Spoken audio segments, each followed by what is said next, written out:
Hello students, how are you? Today I am taking AP series question number 13 from exercise 5.2. देखिए ये questions थोड़ा पहले तो मैं सबसे पहले जो कल के सब्सक्राइबर हैं सबका थैंक्स, बहुत सारे लोगों ने सब्सक्राइब किया था तो very very thank you to you and so now I am taking this question. How many 3 digits number are divisible by 7? This question from exercise 5.2. देखिए ये कुछ थोड़ा सा थिंकिंग बेस्ड क्वेश्चन है, इसलिए मैंने ये दोनों क्वेश्चन ले लिए हैं ताकि आप थोड़ा एपी सीरीज को ज्यादा अच्छे से समझ जाए. तो देखिए हाउ मेनी 3 डिजिट नंबर, सबसे पहले ये देखना है what is 3 digit number, where it starts from. देखिए कहां से 3 डिजिट नंबर स्टार्ट होता है, कहां से स्टार्ट होता है, 100 से. फर्स्ट थ्री डिजिट नंबर क्या है, 100 and last 3 digit number, last 3 digit number is 999. तो देखिए हम देखेंगे in this question divisible by 7. तो which number is first divisible, 3 digit number divisible by 7.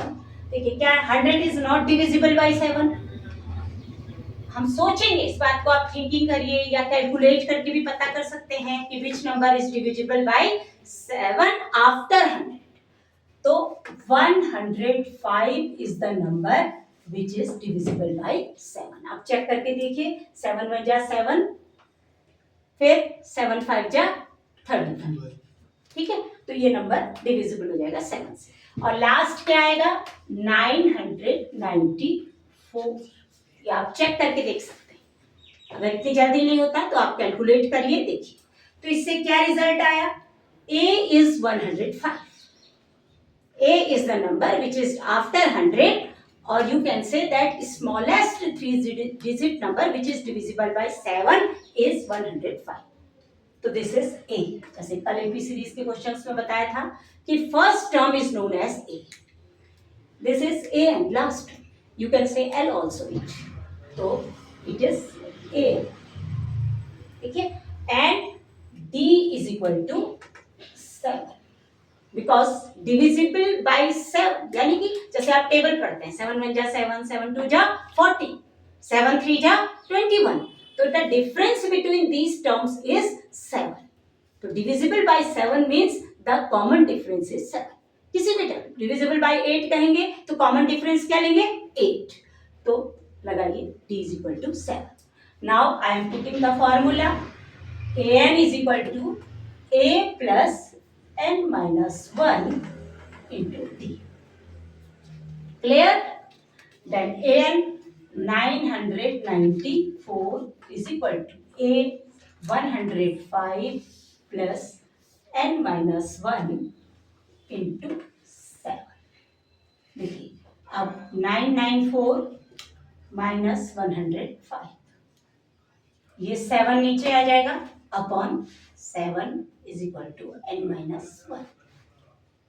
तो 994 से 105 को माइनस करेंगे, क्या आएगा, 994 माइनस 105. देखिए 9 8 8, तो क्या आ गया 8 8 9. तो n minus 1 is equal to 8 8 9 upon 7. देखिए ये 7 जो है क्रॉस मल्टीप्लाई होके नीचे आए, साथ ही लिख दिया है. अब इतना तो 10th स्टैंडर्ड के बच्चे जानते ही हैं कि ये आपके RHS से LHS में आएगा तो माइनस हो जाएगा और ये क्रॉस मल्टीप्लाई में 7 नीचे आ जाएगा. तो आप इसको सॉल्व करेंगे, कितना आएगा 100. देखिए 7 1 जा 7, 7 2 जा 14, 7 7 जा 14. तो n minus 1 is equal to 127. तो n is equal to 127 plus 1 is equal to 128 terms. This is the answer.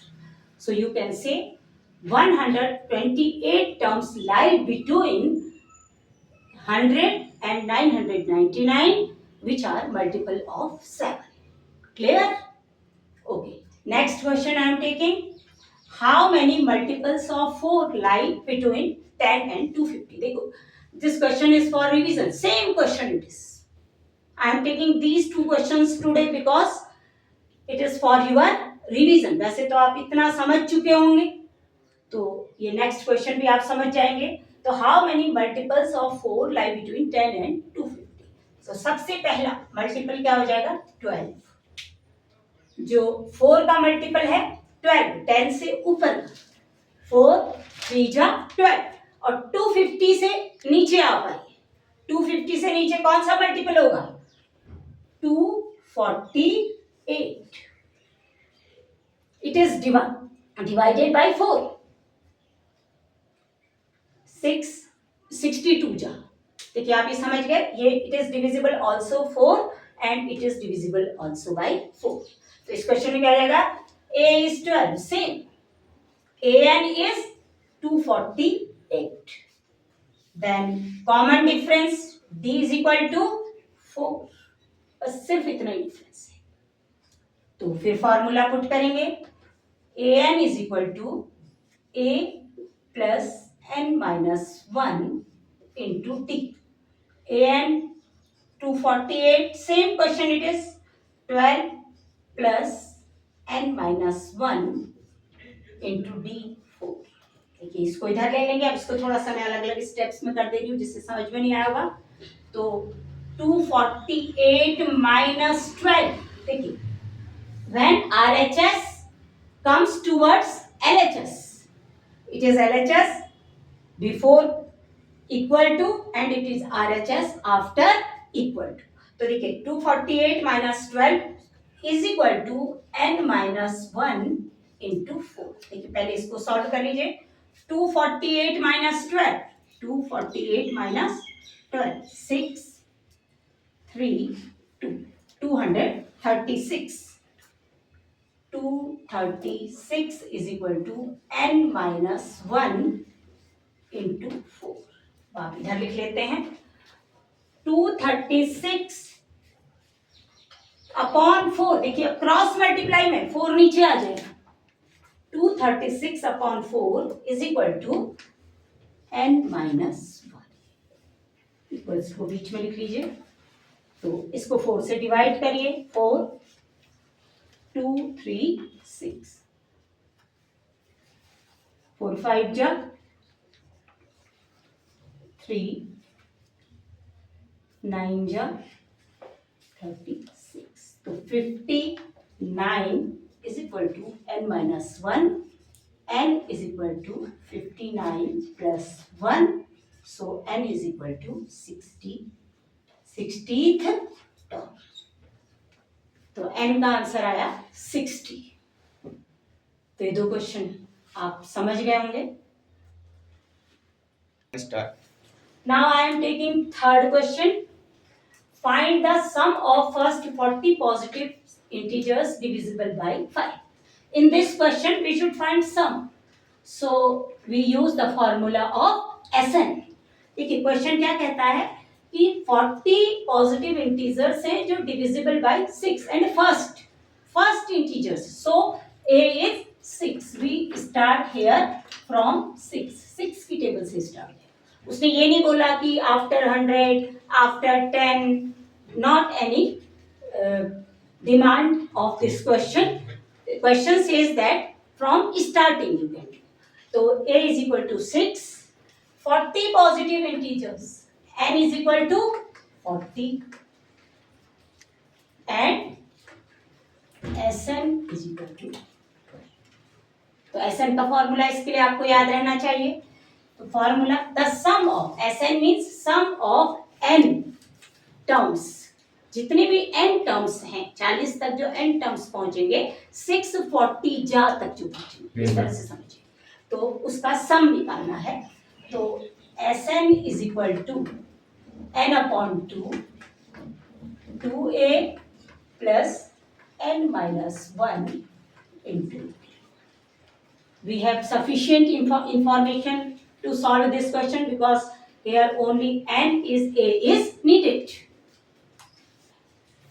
वैसे अगर लास्ट टर्म भी पता होता तब भी हम इसको कर सकते थे, जैसे a plus n minus 1, या ये कह सकते हैं a plus l, but it is not necessary।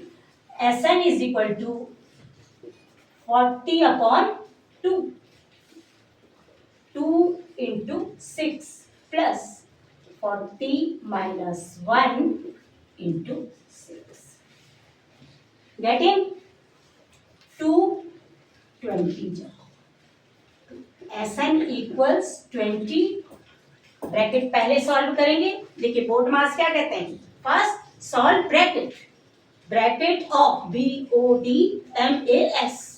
Board मास के हिसाब से हम सॉल्व करेंगे, पहले अंदर नहीं करेंगे.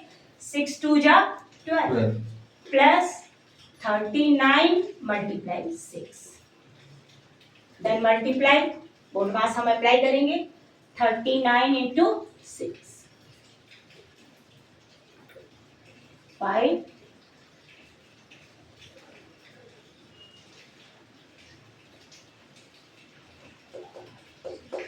2 3 4 12 plus 234 multiplied by 20.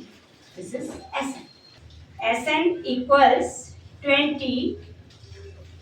ठीक है, 234 में 12 जोड़ेंगे 246 आ जाएगा.